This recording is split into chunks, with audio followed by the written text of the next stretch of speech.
और इसलिए ये दुनिया का अजूबा है, क्योंकि सारे अजूबे तो चले गए, पुराने वाले जो कह रहा हूँ, अब तो नए अजूबे आ गए भाई। ये इकलौता अजूबा बचा, बाकी सारे के सारे नष्ट हो गए, यानी जो 6 बचे ना वो सारे खत्म हो गए भाई। 23 लाख पत्थर से बना ये, जी हाँ, दुनिया का सबसे बड़ा अजूबा। अगर एक पत्थर का वजन अगर तोलोगे ना तो जो कार होती है ना उसका, और बड़े पत्थर का वजन है ना एक ट्रक का। सिर्फ दोस्तों आपको ये व्यू दिखाने के लिए ना, आपको ये व्यू दिखाने के लिए मैं यहाँ आया हूँ, तो व्यू दिखाता हूँ। 1 2 3 4, ये देखो दोस्तों, ये देखिए भाई जबरदस्त। ये है विश्व के पिरामिड, यानी दुनिया का पहला अजूबा। कैसे हो दोस्तों, एक और ब्लॉग में स्वागत है। तो पहली सुबह है मेरी यहाँ मिस्र में, और भाई जब मैं यहाँ आता हूँ तो दिल खुश हो जाता है, क्योंकि तीसरी बार मैं यहाँ पर आया हूँ, तीसरी रिपीट कर रहा हूँ। सोचो जब जिस कंट्री को आप रिपीट करते हो ना, या तो वो कंट्री अच्छी होती है या वहाँ आपको सबसे ज़्यादा काम होता है। बट मुझे काम नहीं है, बट मुझे अच्छी लगती है। और आज जो मैं आपको दिखाने वाला हूँ ना, दुनिया का सबसे पहला अजूबा, ये देखो। अब देखो, दुनिया के अजूबे तो आपने देख रखे हैं, और ये भी देख रखा है मिस्र का पिरामिड। अब सवाल ये है कि दुनिया का सबसे पहला अजूबा क्यों है, ये मैं आपको डिटेल में बताने वाला हूँ। तो आप ऐसा समझ लीजिए कि दुनिया के जो 7 अजूबे थे ना, सबसे पहले सबसे पुराने, वो सारे डिस्ट्रॉय हो चुके हैं, सारे ख़त्म हो चुके हैं, उसमें से एक बचा हुआ है। यानी दुनिया के 7 अजूबे, उसमें 6 ख़त्म हो चुके हैं, ये एक बचा हुआ है। कितना पुराना है, अब ये कितना पुराना है ये मैं आपको डिटेल में बताने वाला हूँ। तो दोस्तों अभी हम ब्रेकफास्ट करेंगे।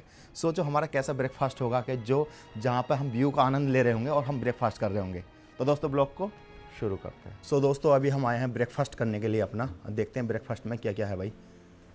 तो भाई ब्रेकफास्ट तो अच्छा है, सारा माशाल्लाह हलाल है। देखो ये बीफ हो गया, ठीक है, ये एग वो हो गया, मैश करके कर दिया, ये इन्होंने पोटैटो हो गया, और ये इनका वो हो गया राजमा वगैरह हो गया, और यहाँ से आप देखो सैलेड वगैरह हो गया। ये पूरा देखो रोटी, इनकी रोटी होती है। और यहाँ पर सबसे ज़्यादा जब मशहूर है ना वो फलाफल, जब आओगे फलाफल मिलेगा, एग मिलेगा। तो ये हमारा ब्रेकफास्ट हो गया। तो गाइस सुबह हो और मान लीजिए सुबह आपकी ऐसी हो कि आपका ब्रेकफास्ट और पीछे जो हो दुनिया के अजूबे हैं भाई, सोचो किस तरह का व्यू होगा भाई।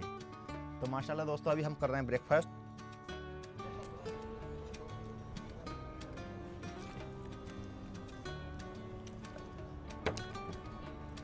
सो गाइस ब्रेकफास्ट हो गया हमारा, ब्रेकफास्ट बहुत बढ़िया है, होटल बहुत बढ़िया है। अभी बाहर आ गए। देखो एक चीज़ बताऊँ, कभी भी ट्रैप में फंसना, कभी भी आओ ना, कहीं भी जाओ तो व्यू के चक्कर में पड़ना। व्यू सिर्फ एक नाइट के लिए लेना। अभी मैंने अपना होटल चेकआउट कर दिया है, क्योंकि भाई मैं $30 डेली तो नहीं दे सकता।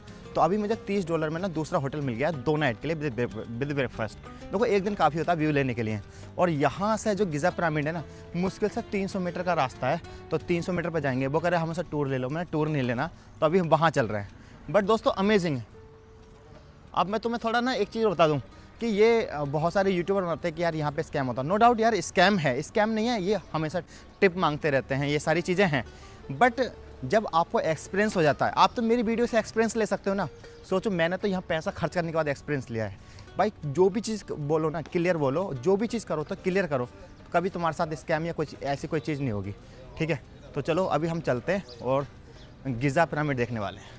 तो कोई यहाँ पे ना दोनों साइड पे, इस साइड भी और इस साइड भी आपको जो होटल मिलेंगे ये व्यू वाले, सिर्फ 1 नाइट के लिए लेना, उसके बाद यहाँ से निकल जाना। उसके बाद सेकंड लोकेशन के लिए जहाँ पर ग्रैंड म्यूजियम है उसके आसपास ले लेना, ताहिर स्क्वायर है वहाँ पे ले लेना, कहीं भी ले लेना। बट 1 नाइट के लिए यहाँ पे काफ़ी है। बट एक चीज़ का ध्यान रखना, जब सोलो ट्रैवल करोगे ना तो यहाँ के लोग बहुत रोकेंगे आपसे कि हम आपको टूर करा देंगे 400 इजिप्शियन पाउंड में, 500 इजिप्शियन पाउंड में। उनके चक्कर में पड़ना ही नहीं है। आपको सिंपल मेरी वीडियो देखनी है, जो मैं प्रोसेस कर रहा हूँ ना आपको वही करना है, समझ रहे हो नहीं। देखो इतना इजी है, सामने जो देख रहे हो ना ये आ गया पिरामिड, मतलब इतना इजी है, इतना पास रास्ता था, 300 मीटर का रास्ता था मुश्किल से। सो भाई अभी हम टिकट लेंगे, उसके बाद जाएंगे घूमने के लिए। तो भाई देखो कितना चेंज हो चुका है, पहले टिकट उधर मिलता था, अब टिकट इधर मिल रहा है। और टिकट के लिए कितनी लंबी लाइन है यार, ये देखो भाई कितनी लंबी लाइन है, देखो टिकट की, ये देखो भाई।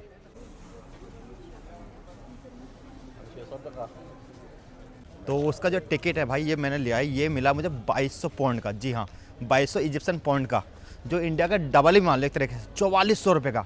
सबसे बड़ी बात है जब यहाँ आओगे ना भाई, आपका कैश नहीं चलता, सिर्फ क्रेडिट कार्ड या ATM, यानी ऑनलाइन ही आपको टिकट मिलेगा, मतलब कैश नहीं लेते हैं लोग, ठीक है। तो ये सबसे बड़ी बात है। ये भी सही हुआ कि मेरे क्रेडिट कार्ड में पैसे पड़े थे भाई, और भीड़ लंबी, आप लाइन देख लो भाई, 4400 रुपये का भाई। वैसे यहाँ पर 700 इजिप्शियन पाउंड का है, यानी 7 दूनी 14 इंडिया के 1400 रुपये मान लो। बट मुझे अंदर जाना है तो उसका मुझे 1500 का अलग से लेना पड़ा है। तो यानी 1500 700 कितने हो गए, 2200 इजिप्शियन पाउंड, और इंडिया का हुआ 4400 पाउंड का ये टिकट है भाई, इतना महंगा।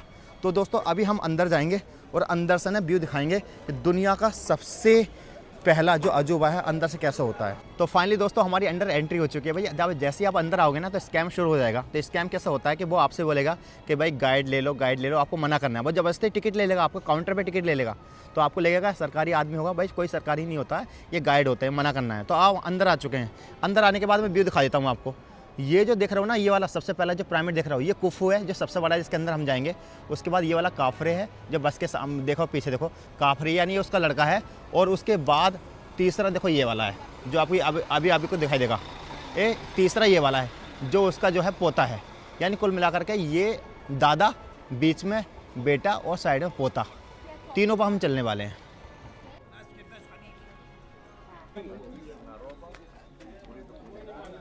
तो दोस्तों अभी हम इस लोकेशन पर आ चुके हैं।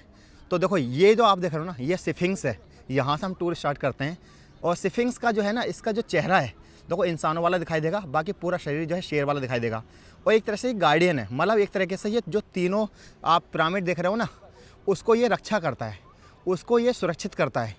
एक तरह से एबिल जो है उससे बचाता है, शैतानी ताकतों से बचाता है। इसका ये प्रमाण था। और ये बताने की कोशिश की गई थी कि पॉलिटिकली और उस समय धर्म के हिसाब से ना बहुत मजबूत थी। मतलब ये जो यहाँ के फ्रौन थे उस समय, वो उनका जो शरीर होता था वो शेर की तरह मजबूत होता था और उनका जो चेहरा था वो इंसानों की तरह था। तो ये बताने की कोशिश की गई है कि एक तरह से इंसान के रूप में शेर थे, यानी राज क्या करते थे। तो यहाँ पर स्फिंक्स ये सबसे मेन पॉइंट है यहाँ का। दोस्तों अब मैं एक चीज़ बता देता हूँ आपको। ये जो आप पिरामिड देख रहे हो ना, ये दुनिया के 7 अजूबे हैं, ठीक है। जो पुराने 7 अजूबे हैं ना, वो सारे नष्ट हो चुके हैं। यानी जो दुनिया के 7 अजूबे थे, 1 2 3 4 5 6, वो सारे नष्ट हो चुके हैं। सिर्फ ये अकेला बचा हुआ है। सोच के देखिए कितना बचा हुआ है, अकेला बचा हुआ है। अब मैं एक चीज़ बताता हूँ आपको, जो अकेला बचा हुआ है ना ये, तो सबसे बड़ी बात ये है कि ये कितना पुराना होगा।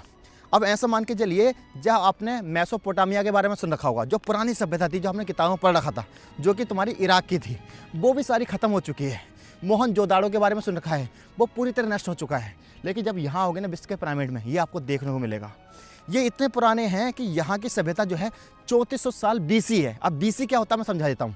ईसा अलैहिस्सलाम को 0 मानता है, 0 ईयर्स मानते हैं। और आज चला 2025, ठीक है। तो आज अगर आप ये बोलोगे तो आप बोलोगे 2025 AD, क्या बोलोगे AD, यानी ईसा अलैहिस्सलाम के बाद 2025 साल हो चुके हैं, ठीक है। इसी तरीके से ये है 3100 BC, 3400 BC, यानी ईसा अलैहिस्सलाम से 3400 साल पहले।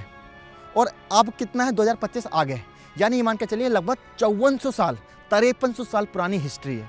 सोचिए 5400 साल के बाद ये पुरानी हिस्ट्री है। और ये लगभग बने हुए 4500 साल, कोई तुम्हारे के 4000 साल, और कोई लगभग जो है 3800 साल। 3800 साल से, 4000 साल से, 4500 साल से आज भी ये ऐसे के ऐसे ही हैं। इसलिए इसे बोला जाता है दुनिया का अजूबा। और दोस्तों जो मैं कह रहा था ना कि जो पुराने 6 अजूबे खत्म हो चुके हैं, उसमें से पहला था बेबीलोन का हैंगिंग गार्डन, जो इराक में था, जो पूरी तरीके से नष्ट हो चुका है। और एक था ग्रीस में ओलंपिया की ज्यूस मूर्ति, जो कि सोना सजाई हुई थी, वो पूरी तरह से नष्ट हो चुकी है, जो इंसेंट वो क्या थी, अजूबा थी। और एक था टर्की में एम्फेसस की आर्टेमिस टेम्पल, जो पूरी तरीके से नष्ट हो चुकी है, जो कि एंसेंट अजूबा था। और टर्की में एक अजूबा और था, वो ये था हेलिकार्नेसस का मकबरा, जो पूरी तरीके से तबाह हो गया, यानी ये भी एक अजूबा था उस दौर का। ग्रीस में एक अजूबा और था, वो था रोहदेस का विशाल स्टैचू, जो पूरी तरह से खत्म हो गया। और इसके बाद एक अलेक्जेंड्रिया में लाइट हाउस था, जो कि दुनिया के 7 अजूबे में उसकी गिनती होती थी, वो भी खत्म हो गया। और मैं कोशिश करूंगा जब मैं अलेक्जेंड्रिया जाऊंगा तो उसको भी दिखाऊंगा। यानी कुल मिलाकर जो एंसेंट 7 अजूबे थे ना, वो उसमें से 6 खत्म हो चुके हैं। और ये गिजा का जो पिरामिड है ना, एक यही बचा। सोचिए कितनी प्राउड वाली बात हो, और मिस्टीरियस कि ये अभी तक खत्म नहीं हुआ, बाकी सारे के सारे 6 खत्म हो गए। अब बहुत सारे लोग ताजमहल का नाम लेंगे, भाई ये मॉडर्न क्या है, अजूबा है। ये जो अब 7 अजूबे हैं ना, अब सो ये अब के अजूबे हैं। और सबसे बड़ी बात, ये अजूबे आज भी आपको ऐसे के ऐसे मिलेंगे। ये देखिए। Thank you, thank you, thank you, thank you brother, I am a YouTuber, thank you, thank you, thank you, thank you, thank you brother, thank you, thank you brother, thank you, thank you brother, thank you भैया, thank you brother, thank you. भाई यहाँ पे scam से बचना है, बहुत तगड़ा scam है, हर कदम पे स्कैम है भाई यहाँ पर। तो दोस्तों आप इसे देख सकते हो भाई, ये जो है ना एग्जैक्टली स्फिंक्स जो बनाया गया था ना, ये शैतानों को बाप मान लो। तो ये इसका ये मानना था, ये बनाया गया था कि ये जो है ना, इनको तीनों को, पिरामिडों को सुरक्षा प्रदान करता है, तीनों को बचाता है। वैसे अगर लॉजिकली देखा जाए तो बात ठीक भी है, क्योंकि जितने पुराने जो थे ना पिरामिड वो सारे खत्म हो चुके हैं। नहीं पुराने नहीं, जो दुनिया के जितने भी सारे अजूबे हैं ना, पुराने जितने अजूबे हैं वो सारे खत्म हो चुके हैं, सिर्फ एक ही ये बचा हुआ है। क्योंकि यार दोस्तों 4000 साल 5000 साल पुरानी कोई चीज़ कैसे रहेगी, ठीक है, तो यही बचा हुआ है। तो इस हिसाब से तो अगर देखा जाए तो इसकी बात बिल्कुल सही है भाई। ये आप देखिए भाई। दोस्तों मैं लोकेशन पर आ चुका हूँ, थोड़ा समझा दूँ। ये जो आप देख रहे हो ना, ये दुनिया का सबसे ऊंचा पिरामिड है। अब ये कितना ऊंचा है ये आप देखो भाई, ये देखो दोस्तों, ये 146 मीटर का है। मतलब 146 मीटर का था, तो अब तो 140 मीटर के आसपास रह गया, थोड़ा कम रह गया। और ये दुनिया का सबसे ऊंचा है। उसके बाद आप सेकंड नंबर पे देखोगे ये वाला है, ये देखिए, ये काफरे है। और उसके बाद यह तीसरा है, ये लगभग 65-70 मीटर के आसपास है ये। तो जब आप आते हो ना तो तीनों पिरामिड को देखते हो। अच्छा, अंदर किसके जा सकते हैं? इसके अंदर जा सकते हैं और पोते के अंदर जा सकते हैं, बेटे के अंदर नहीं जा सकते, क्योंकि ये पूरा क्लोज है। हम जो जाएंगे इसके अंदर जाएंगे, इसके अंदर का नज़ारा देखेंगे। इसके अंदर जाना अलाउ नहीं है, उसके अंदर जा सकते हैं। इसका जो नाम है कुफू, और ये बनाया क्यों गया था ये मैं डिटेल में बताऊँगा। बट सोचो दोस्तों कि लगभग 4500 साल पहले कैसा बना होगा। और यहाँ से अगर आप देखोगे ध्यान से, ये भाई बहुत ऊँचा है यार। ये देखो भाई, ये देखो भाई, सेम इसी तरीके से ये इसके लड़के का है काफरे का, ये भी बहुत ऊंचा है। देखो धीरे धीरे आप डिस्ट्रॉय हो रहा है। और ये उसके पोते का है। मतलब ये मान के चलिए कि ये बहुत ही बड़ा है। मतलब नंगी आंखों से तो देख सकते हो आप, इससे आप सोच भी नहीं सकते हो कितना ऊंचा होगा ये। तो चलो अभी हम इसके अंदर चलते हैं और डिटेल बताते हैं आपको। अब दोस्तों मैं ये बता दूं आपको, आखिर ये बनवाए क्यों गए थे। देखो यहाँ पे ना जो फिरौन थे ना, उनका ये मानना था कि हमारे मरने के बाद ना, इसके बाद एक जिंदगी और है। तो जब मरने से पहले जब वो अय्याशी करते थे, जो भी उनकी लग्जरियस लाइफ थी, उसके बाद उन्हें लगता था कि जब हम मर जाएंगे तो अपने साथ इसको रखेंगे। तो यहाँ पर एग्जैक्टली इनका चैम्बर हुआ करता था, या इसे आप कबर कह सकते हो। यानी जितना बड़ा पिरामिड समझ लो, उसका इतनी बड़ा चैम्बर और उसमें इतना ज़्यादा सामान। तो ये सबसे बड़ा आप कुफू को देख रहे हो, तो समझ लीजिए राजा ने अपना मरने के बाद यहाँ पर सामान रखा था। चाहे वो बेड हो, लग्जरी बेड हो, चाहे वो पंखा हो, कूलर हो, टीवी हो, यानी उस पीरियड में जो भी सामान होगा ना, वो इंसान मरने के बाद अपने साथ लेकर जाता था। जैसे हम कहते हैं ना कफन में जेब नहीं होती, बट इनका मानना था कफन में जेब होती है। यानी ये मरने के बाद अपना पूरा सामान, यहाँ तक नौकर चाकर, घोड़े, ऊंट जो भी होता होगा, यहाँ तक खाने के लिए जो मीट है ना, ये भी लेकर जाया करते थे। जी हाँ दोस्तों, और ये ऐसे ही नहीं कह रहा हूँ, ये मैं आपको बताऊंगा। तो ये मान के चलिए यहाँ पर ये आप 3 पिरामिड देख रहे हो ना, ये केवल 3 तो फेमस है, बाकी यहाँ पर 100 से ज़्यादा भी पिरामिड है। यानी 100 से ज़्यादा आप कबर कह सकते हो। यानी जितने भी आप पिरामिड देखोगे तो समझ लो सब ने अपना सामान रख रखा है मरने के बाद। और जब इसको खोदा गया ना, तो यहाँ पर इतना सामान पाया गया, इतना सामान पाया गया कि बहुत ही ज़्यादा। और सारा सामान जो है म्यूजियम में रखा हुआ है, जो आने वाले ब्लॉग में मैं आपको दिखाऊंगा डिटेल में। तो मैंने आपको बता दिया कि पिरामिड क्यों बनाए गए थे। ये एग्जैक्टली इनका चैम्बर थे, जहाँ पर ये मरने के बाद अपनी बॉडी के साथ, यानी मरने के बाद अपनी लाश के साथ सामान रखते थे। ये इन्हें लगता था कि हम जो मरने के बाद जिएंगे तो वो सामान भी इनकी ज़िंदगी के लिए काम आएगा। और ये इतना रहस्य है कि इसमें अभी भी बहुत सारा सामान पड़ा हुआ है। जी हाँ, बहुत सारा सामान पड़ा हुआ है, और जिसका अंदाज़ा लगाना अभी बहुत मुश्किल है। तो दोस्तों अभी हम यहाँ गए, ये देखो दुनिया का सबसे ऊँचा पिरामिड। ये इतना ऊंचा है कि भाई लगभग जो है 140 मीटर के आसपास है। सबसे बड़ी बात यार दोस्तों, इसमें जो पत्थर लगे हैं ना, पता कितने लगे हैं? इसमें लगे 23 लाख पत्थर। जी हाँ, 23 लाख पत्थर लगे हैं। और एक पत्थर का जो वजन है ना, कम से कम वो 2.5 टन से लेकर 3 टन तक है, यानी 3000 किलो का पत्थर। और सबसे बड़ा जो पत्थर है वो 8 टन है, यानी 8000 किलो। और चैम्बर के अंदर जो पत्थर है ना, ग्रेनाइट पत्थर, उसका वजन है 25 से लेकर 30 टन, यानी 30,000 किलो का एक पत्थर भाई। ये आप देखो भाई। और सबसे बड़ी बात भाई, अगर आप एक पत्थर का वजन नहीं मानोगे ना, तो एक मारुति कार के बराबर हो गया। और एक बड़े पत्थर का वजन मानोगे, ट्रक की बराबर होगा। उसे लोग लेके कैसे जाते होंगे, कैसे रखते होंगे। और अगर आप 8 से लेकर 10 पत्थर भी रखोगे पूरे दिन में, तो आपको ना 630 साल लग जाएंगे। बट ये सब बनने में ना 20 साल लगे भाई। ये देखो भाई। और इसलिए ये दुनिया का अजूबा है, क्योंकि सारे अजूबे तो चले गए, पुराने वाले जो कह रहा हूँ, अब तो नए अजूबे आ गए। बट दुनिया के जो सबसे पुराने अजूबों में से सिर्फ यही बचा हुआ है भाई। और ये इसकी ना अभी थोड़ी जो है लेंथ भी कम हो गई है, थोड़ी कम हो गई, क्योंकि ये गिर रहा है। और जब इसके अंदर जाएंगे तो उसका व्यू कैसा होने वाला है, ज़बरदस्त। दोस्तों मैं तो पता ये सोच के स्तंभ हो कि आखिर ये बनाया कैसा होगा यार।